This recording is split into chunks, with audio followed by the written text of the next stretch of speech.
ইরানের পররাষ্ট্রমন্ত্রী আব্বাস আরাগচি দাবি করেছেন, যুক্তরাষ্ট্রের সঙ্গে চলমান সংঘাত অবসানে একটি সমঝোতা চুক্তি চূড়ান্ত পর্যায়ে রয়েছে।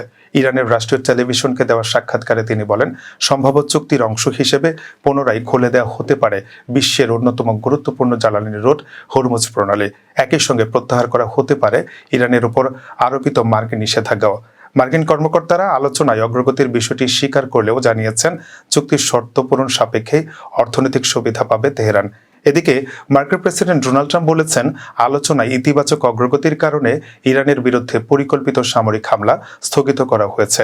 খুব শিগগিরই একটি সমঝোতা স্বাক্ষরিত হতে পারে। অন্যদিকে মধ্যস্থতাকারী দেশ পাকিস্তানের প্রধানমন্ত্রী শাহবাজ শরীফ জানিয়েছেন, দুই পক্ষের মধ্যে সমঝোতা স্মারক নিয়ে নীতিগত ঐক্যমত রয়েছে। এখন অপেক্ষা শুধু আনুষ্ঠানিক চূড়ান্তকরণের।